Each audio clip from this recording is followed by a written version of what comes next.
வணக்கம் தமிழ்நாடு மக்களை, IDD bus booking service உங்களை வரவேற்கிறது. இந்த பண்டிகை காலங்களில் உங்களுக்கு பஸ் டிக்கெட் கிடைக்கலையா? கவலையே படாதீங்க. 7598960204 இந்த நம்பருக்கு மெசேஜ் பண்ணுங்க. 40% தள்ளுபடியோட ரெட் பஸ்ஸோட பார்ட்னர்ஷிப்ல உங்களுக்கு டிக்கெட் கொடுப்பாங்க. இன்ஸ்டன்டா இப்பே புக் பண்ணுங்க.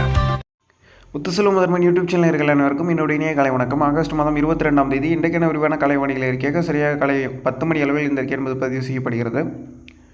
தமிழ்நாட்டின் இன்றைய தினம் வானிலை அமைப்பு எப்படி இருக்கிறது, மேலும் அடுத்து வரக்கூடிய நாட்களில் வானிலை நிலவரம் எந்த அளவுக்கு இருக்க போகிறது, மேலும் தமிழ்நாட்டில் தீவிரமான மலை சுற்றுகள் அடுத்து எப்போது என்பது பற்றியும் விரிவாகவும் தெளிவாக நம்ம இந்த வீடியோவில் நம்ம பேச போகிறோம்.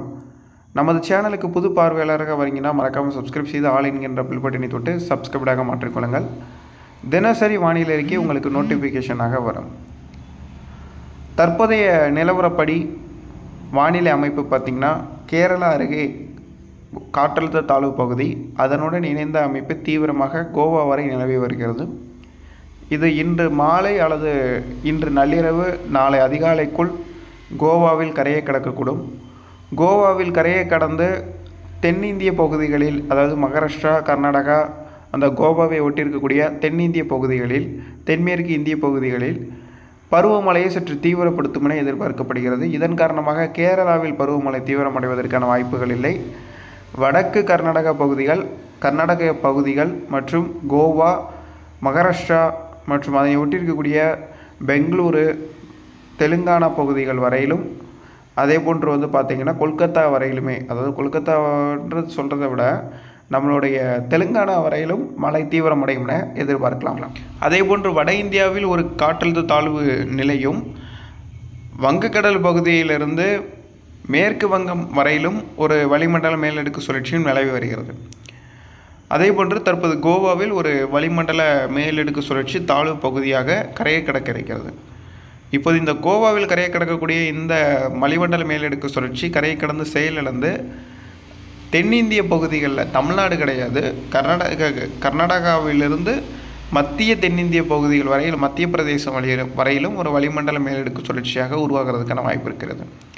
அதே சமயங்களில் மேற்கு வங்கம், வங்கதேசம் அருகே நிலவி வரக்கூடிய அந்த வளிமண்டல மேலடுக்கு சுழற்சியும் தொடர்ச்சியாக நகர்ந்து மணிப்பூர் மற்றும் அந்த பகுதிகளிலும், நாகாலாந்து பகுதிகளிலும், இன்னும் மேற்கு பகுதிகளிலும், அதே போன்று மிசோராம் உள்ளிட்ட பகுதிகளிலும், மேகாலயா உள்ளிட்ட மாநிலங்களிலும் மிகப்பெரிய அளவில் மழை கொடுப்பதற்கு வாய்ப்பு இருக்கிறது. காட்மாண்டு உள்ளிட்ட பகுதிகள் தொடங்கி, அதாவது நேபாள மாநிலத்திலிருந்து வட இந்திய பகுதிகளில் பீகார் மற்றும் உத்தரப்பிரதேசம் இந்த மாதிரியான மாநிலங்களிலும் மிகப்பெரிய அளவிற்கு மழையை கொடுப்பதற்கான வாய்ப்புகள் அடுத்து வரக்கூடிய நாட்களில் காணப்படுகிறது. இந்த 3 வளிமண்டல மேலடுக்கு சுழற்சிகள் ஒட்டுமொத்த இந்தியாவையுமே ஆக்கிரமிக்கும். அதில் குறிப்பாக தமிழ்நாட்டை தவிர்த்து, ஏற்கனவே இந்த வளிமண்டல மேலடுக்கு சுழற்சி தான் தமிழ்நாட்டுக்கு ஒரு 15லேருந்து 20 நாள் மழை கொடுத்தது. அந்த 15-20 நாள் மழை கொடுத்த அந்த காற்று சுழற்சியாக இன்றைய தினம் கேரளா அருகே மையம் கொண்டிருந்தது. அதுக்கு பிறகு அது தற்போது அரபிக்கடலில் தாழ்வு பகுதியாக மாறியிருக்கிறது. மீண்டும் அது கோவாவை நோக்கி பயணித்து கொண்டிருக்கிறது. முதலில் வளிமண்டல மேலடுக்கு சுழற்சி உருவாகியது ஆகஸ்ட் 1 தமிழ்நாட்டில் தான். தமிழ்நாட்டில் அதிகப்படியான மழையை கொடுத்து பிறகு மற்ற மாநிலங்களுக்கு அது மழையை கொடுப்பதற்கு நகர்ந்து விட்டது. இப்போது அடுத்த ஒரு வளிமண்டல மேலடுக்கு சுழற்சி பார்த்திங்கன்னா, இந்த மாத இறுதி, சரியாக சொல்லணும்னா நம்மளுக்கு 30ஆம் தேதிக்கு பிறகும் செப்டம்பர் முதல் வாரத்தில் ஒரு காற்றழுத்த தாழ்வு சுழற்சியோ அல்லது ஒரு சுழற்சி அமைந்து நம்மளுக்கு முதல் வாரங்களிலிருந்தே மழையை தீவிரப்படுத்துவதற்கான வாய்ப்புகள் காணப்படுகிறது. செப்டம்பர் முதல் வாரத்திலிருந்தே வட மாவட்டங்களில் மழை தீவிரமடைய தொடங்கும். செப்டம்பர் 2வது வாரங்களிலிருந்து மழை தமிழகம் எங்கும் பரவலாக பெய்யக்கூடும் என எதிர்பார்க்கப்படுகிறது. அந்த மழை எத்தனை நாட்களுக்கு நீடிக்கப் போகிறது, அதோடைய தீவிரம் எந்த அளவுக்கு இருக்கிறது என்பதை மேலும் வரும் நாட்களில் ஒவ்வொரு அறிக்கையாக வெளியிடும் போது, காலைவானியில் இருக்க தினசரி காலைவானியில் அறிக்கையில் ஒவ்வொரு அறிக்கையாக வெளியிடப்படும் போது நம்ம அதை பற்றி தெளிவாக நம்ம பேசலாம். ஆனால் காற்று சுழற்சி அடுத்து ஒன்று இருக்கிறது தமிழ்நாட்டிற்கு. இப்போ நம்மளுக்கு வங்கதேசம் அருகே ஒரு வளிமண்டல மேலடுக்கு சுழற்சி, அதே மாதிரி வட இந்திய பகுதியில் ஒரு வளிமண்டல மேலடுக்கு சுழற்சி, கோவா அருகே ஒரு வளிமண்டல மேலடுக்கு சுழற்சி, மொத்தம் 3 வளிமண்டல மேலடுக்கு சுழற்சிகள் இருக்கிறது. இந்த 3 சுழற்சியுமே ஒன்று இணையலாம் அல்லது அது தொடர்ச்சியாக இணையாமல் இருந்தாலும் ஒட்டுமொத்த அளவில் பார்க்கும்போது இந்தியா அளவில் தென்மேற்கு பருவமழை தீவிரமாக இருக்க போகிறது அடுத்து வரக்கூடிய ஒரு 7 to 8-9 நாட்களுக்கு. அது மிகப்பெரிய அளவுக்கு தீவிரம் இல்லை, சாதாரணமான பருவமழை எந்த அளவுக்கு பெய்கிறதோ அதே அளவில் தீவிரமாக இருக்கும் என எதிர்பார்க்கப்படுகிறது. இந்த மேலடுக்கு சுழற்சிகள் ஒரு சில விஷயங்கள் இருக்குது, இதில் மாறுபட்ட கருத்துக்கள் இருக்குது. தாழ்வு பகுதியாகவும் மாறலாம். ஏன்னா இந்த 3 காற்று சுழற்சிகளுமே ஒரு காற்று சுழற்சிக்கு வலு கொடுத்து அது தாழ்வு பகுதியாக மாற்றுவதற்கு வாய்ப்பு இருக்கிறது. அதன் அடிப்படையில் உருவாகினால் அகமதாபாத் குஜராத் அருகே உருவாகி அது அப்படியே அரபிக்கடல் பகுதியோ அல்லது அங்கேயே செயலிழந்து போகிறதுக்கான வாய்ப்புகள் தான் காணப்படுகிறதை தவிர்த்து தீவிரமான அரபிக்கடலில் ஒரு தாழ்வு மண்டலமோ புயலோ உருவாவதற்கான வாய்ப்புகள் இல்லை. அதற்கு பிறகு பார்த்திங்கன்னா நம்மளுக்கு இந்த செப்டம்பர் இறுதியில் செப்டம்பர் முதல் 2 வாரங்களில் தமிழ்நாட்டில் மழை தீவிரமாக இருந்தாலும் செப்டம்பர் 2 மற்றும் 3வது வாரங்களில் அதாவது தென்மேற்கு பருவமழையுடன் இணைந்த தமிழ்நாட்டின் தீவிரமான மழை அந்த மாதிரி தான் இருக்கும்னு நினைக்கிறேன். ஏன்னா தமிழ்நாட்டில் மழை தீவிரமாக இருக்கும். தமிழகம் எங்கும் பரவலாக வெப்பசலன இடிமழை பெய்யும், அதனுடன் இணைந்த காற்று சுழற்சி இருக்கும். அதே சமயங்களில் ஒடிஷா அருகே ஒரு குறைந்த காற்றழுத்த தாழ்வு பகுதி உருவாகிறதுக்கான வாய்ப்புகள் செப்டம்பர் 2 மற்றும் 3வது வாரங்களில் காணப்படுகிறது. இந்த தாழ்வு பகுதி பார்த்திங்கன்னா மேலும் வட இந்திய பகுதியை நோக்கி நகரலாம் அல்லது அங்கேயே நீடிக்கலாம். அது நீடிக்கும் போது ஆந்திர பகுதி வரைக்கும் விஜயவாடா, ஆந்திரா, ஒடிஷா பகுதிகளில் தொடர்ச்சியாக மழையை கொடுத்து கொண்டே இருக்கும். அவர்களுக்கு ஒரு சிறப்பான ஒரு பருவமழையை கொடுக்கும். அதுக்கு பிறகு பார்த்திங்கன்னா இந்த தாழ்வு பகுதி நகர்ந்த பிறகு மீண்டும் அதற்கு அடுத்தபடியாக ஒரு புதிய காற்றழுத்த தாழ்வு பகுதி ஒடிஷா அருகே உருவாகும். இப்படின்னு கிட்டத்தட்ட இன்னும் ஒரு 3 சிஸ்டம் ஒடிஷா கிட்ட இருக்குது. ஏன்னா இந்த காலகட்டத்தில் நான் ஏற்கனவே சொன்ன மாதிரி ஐடி சிசெட்னு சொல்லுவோம். ஐஓடி வேறு, ஐடி சிசெட் வேறு. ஐடி சிசெட் இப்போ வட இந்தியாவிலேருந்து தென்னிந்தியா நோக்கி நகர்ந்து கொண்டிருக்கிறது. இந்த ஐடி சிசெட் தென்னிந்தியாவை நோக்கி நகரும்போது என்ன ஆகும்னா தென்மேற்கு பருவமழை தென்னிந்திய மாநிலங்களை தீவிரப்படுத்தும். ஆனால் தற்போது நகர்ந்து கொண்டிருக்கிறது மத்திய மாநிலங்களில், அதாவது வட இந்தியாவிலிருந்து நகர்ந்து மத்திய இந்திய பகுதிக்கு வரும்போது அதோடைய நேர்கோட்டில் தான் அந்த ஒடிஷாவெலாம் இருக்கும்.